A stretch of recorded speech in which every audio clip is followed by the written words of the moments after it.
साथ में पार्टी के वरिष्ठ नेता और केंद्र सरकार में सम्मानित शिक्षा राज्य मंत्री श्रीमती अन्नपूर्णा देवी जी, उनका भी स्वागत करता हूं।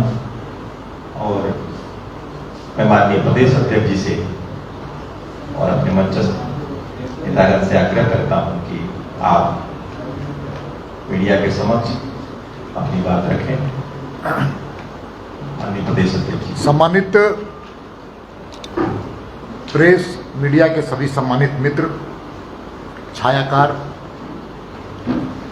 इस 9 बजे भी आप हम सब लोगों से मुखातिब हुए, इसके लिए धन्यवाद। 9:30 हम जानते हैं कि झारखंड की सरकार के द्वारा, कैबिनेट के द्वारा 14 सितंबर को 2 विषयों पर निर्णय लिया गया। एक, पिछड़े समाज को 27% आरक्षण के संदर्भ में, और दूसरा स्थानीय नीति जिसको कहते हैं, उसके संदर्भ में कल झारखंड की सरकार की कैबिनेट ने निर्णय लिया। भारतीय जनता पार्टी झारखंड प्रदेश में सबसे मजबूत, सबसे बड़ी पार्टी के रूप में है। पार्टी की आज अर्थात 15 सितंबर भारतीय जनता पार्टी की कोर कमेटी के सभी सम्मानित नेता, सम्मानित बाबूलाल मरांडी जी, सम्मानित केंद्र सरकार की राज्य मंत्री शिक्षा अन्नपूर्णा जी, अर्जुन मुंडा जी, रघुवर दास जी, सम्मानित नीलकंठ मुंडा जी, सम्मानित सांसद सुनील सिंह जी, सम्मानित सांसद समीर उरांव जी, और पूर्व प्रदेश अध्यक्ष डॉक्टर रविंद्र राय जी, डॉक्टर दिनेशानंद गोस्वामी जी, ऐसे सभी सम्मानित कोर कमेटी के सदस्य, साथ साथ हमारे प्रदेश के प्रभारी लक्ष्मीकांत वाजपेयी जी भी आज की बैठक में उपस्थित हुए। ये आधा फिजिकल और आधा वर्चुअल बैठक थी, और इस बैठक में 2 बिंदुओं पर हम लोगों ने गहनता से विचार करने के बाद एक एक चीज़ों का हम सब लोगों ने सूक्ष्म और माइक्रो दृष्टिकोण से विचार करने के उपरांत हम लोगों ने तय किया कि आप सबके सामने पार्टी के विचारों को रखने का हम काम करें। स्थानीय नीति के पिछड़े वर्ग के आरक्षण के संदर्भ में मैं पढ़ करके आप सब लोगों को अपनी बात रखना चाहता हूं। भारतीय जनता पार्टी समाज के कमजोर एवं पिछड़ा वर्गों के आरक्षण हेतु सदैव हिमायती रहा है। झारखंड राज्य निर्माण के बाद भाजपा नीति पहली सरकार ने राज्य के नागरिकों के आकांक्षाओं को पूरा करने के दृष्टिकोण से आरक्षण का प्रावधान किया, जिसमें अनुसूचित जनजाति आदिवासी समुदाय को 32%, अनुसूचित जाति जिसको एससी समाज कहते हैं उस समुदाय को 14% और ओबीसी समुदाय को 27% सहित कुल आरक्षण 73% का प्रावधान किया गया था, पर उच्च न्यायालय ने इसे निरस्त कर दिया था। माननीय प्रधानमंत्री श्री नरेंद्र मोदी की सरकार ओबीसी के आरक्षण को लेकर के प्रारंभ से ही गंभीर रही है। इस दृष्टिकोण से जहां ओबीसी आयोग को संवैधानिक दर्जा प्रदान करने के साथ साथ सरकार एवं पार्टी में भी सर्वाधिक प्रतिनिधित्व देने का कार्य किया है। भारतीय जनता पार्टी समाज के कमजोर, पिछड़े वर्ग और आर्थिक रूप से पिछड़े वर्गों के प्रति विकास के लिए अपनी प्रतिबद्धता पर कायम है। हमारी भाजपा की राज्य सरकार ने झारखंड राज्य में पिछड़े समाज को 27% आरक्षण देने के लिए 27% आरक्षण को विधि सम्मत बनाने हेतु राज्य में सर्वेक्षण का निर्णय किया था, परंतु वर्तमान सरकार अर्थात हेमंत सरकार ने उस सर्वेक्षण काम को बंद कर दिया, ताकि इस समाज को आरक्षण का विधि सम्मत लाभ न मिल सके। वर्तमान सरकार द्वारा किया गया आरक्षण विधि सम्मत और संवैधानिक ढांचे में नहीं है। पिछड़े वर्ग के मुद्दा को कमजोर करने के लिए हेमंत सरकार ने प्रक्रिया विहीन प्रावधान किया है और जो अत्यंत दुर्भाग्यपूर्ण है। इस कार्य में सरकार में शामिल कांग्रेस और आरजेडी भी समान रूप से दोषी है। भारतीय जनता पार्टी हेमंत सरकार की इस प्रक्रिया विहीन निर्णय मानती है।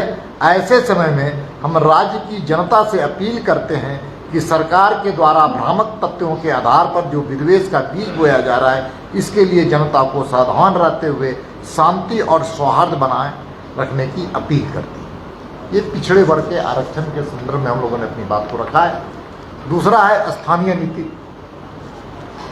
स्थानीय नीति के संदर्भ में भारतीय जनता पार्टी ने झारखंड के आदिवासी मूलवासी के सर्वांगीण विकास के लिए तथा सरकार एवं सरकारी सेवाओं के लिए भागीदारी तथा पहचान स्थापित करने के लिए 1998-99 में केंद्र में श्रद्धेय अटल बिहारी वाजपेयी जी के नेतृत्व में भाजपा नीति सरकार बनते ही झारखंड निर्माण की प्रक्रिया प्रारंभ कर दी गई और 15 नवंबर 2000 में झारखंड राज्य का गठन किया गया। राज्य में पहली सरकार भाजपा के नेतृत्व में बनते ही स्थानीयता एवं नियोजन नीति को परिभाषित करने हेतु पहल प्रारंभ कर दिया गया। राज्य सरकार ने सर्वदलीय बैठक उस वक्त बुलाई और उस बैठक के सर्वसम्मत निर्णय के आधार पर कैबिनेट में स्थानीयता को परिभाषित करने हेतु राज्य के पिछले सर्वे राइट्स ऑफ रिकॉर्ड में जिनके पूर्वजों का नाम दर्ज हो उनकी स्थानीय मानते हुए और जिला स्तर पर तृतीय एवं चतुर्थ श्रेणी में सेवा में नियुक्ति देने में प्राथमिकता का निर्णय लिया, परंतु उच्च न्यायालय ने इसको निरस्त कर दिया। भारतीय जनता पार्टी जन भावनाओं का सम्मान करते हुए एक विधि सम्मत एवं सर्वसम्मत निर्णय के पक्षधर है। हम ऐसे किसी भी निर्णय के पक्षधर हैं जो झारखंड की जनता के हित में हो। स्थानीयता के लिए वर्तमान सरकार द्वारा निर्धारित आधार अपूर्ण है। वर्तमान सरकार झारखंड सरकार द्वारा स्थानीय नीति को नियोजन नीति से नहीं जोड़ना, स्थानीय नीति को नियोजन नीति से नहीं जोड़ना भी समझ से परे है, ऐसा प्रतीत होता है। यह निर्णय आनन फानन में लिया गया है जो ना विधि सम्मत है और ना सर्वसम्मत है। इसलिए हम लोग पार्टी ने तय किया कि ये जो प्रेस नोट है इसको आपके सामने जारी करें और दोनों विषयों में पूरी तरह से स्पष्टता और हमारी प्रतिबद्धता पिछड़े समाज के प्रति स्थानीय नीति के बारे में हम सब लोगों ने इसका उल्लेख किया है। बहुत बहुत धन्यवाद। जो सरकार ने फैसला लिया, आप कह रहे हैं न्याय संगत नहीं है, पहले भी कोर्ट में दोनों डेमोलिश हो चुके।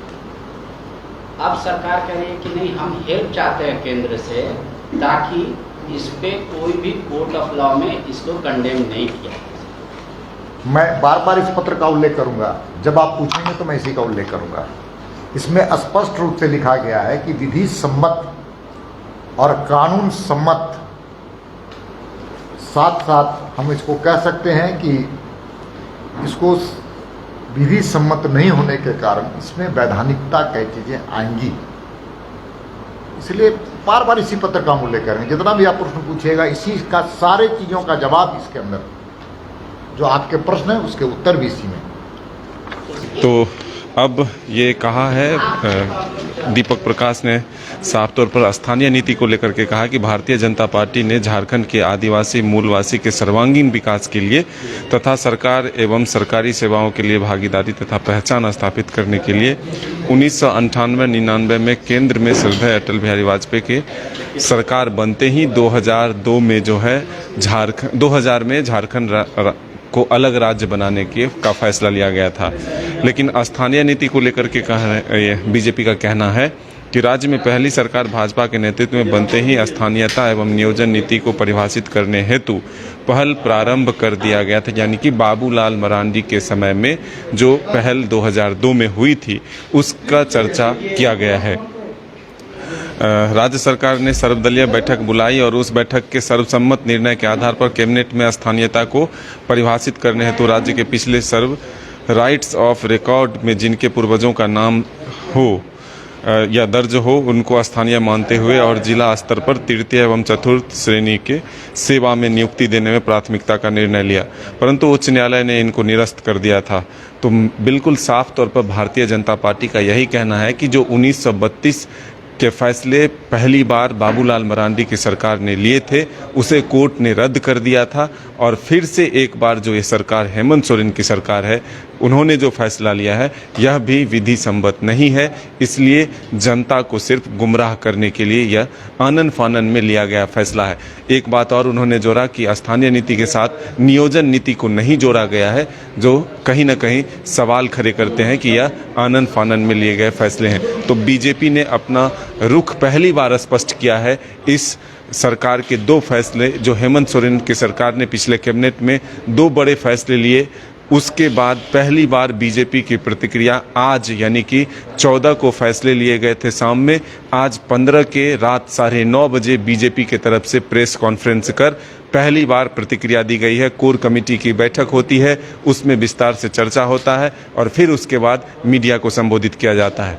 तो अब देखना होगा कि आखिर क्या कुछ सरकार जो बीजेपी की तरफ से बातें रखी गई है, सरकार की तरफ से क्या कुछ प्रतिक्रिया आती है, इसके लिए हम सबों को इंतजार करना होगा। लेकिन स्थानीय नीति को लेकर के सरकार और बीजेपी आमने सामने है। सरकार ने ये कहा है कि इसे केंद्र सरकार यानी कि नवी अनुसूची में शामिल करने के लिए भेज दिया जाए। तो अब देखना होगा कि झारखंड में जो हेमंत सोरेन की सरकार है वो इसे किस तरह से जल्द विधानसभा में लाती है, फिर उसे आगे बढ़ाती है। तो फिलहाल बीजेपी ने पहला अपना जो एक तरह से कहें प्रतिक्रिया दे दी है स्थानीय नीति को लेकर के और ओबीसी आरक्षण को लेकर के। अपने सहयोगी विकास के साथ मदन सिंह, न्यूज़ 22 को रांची।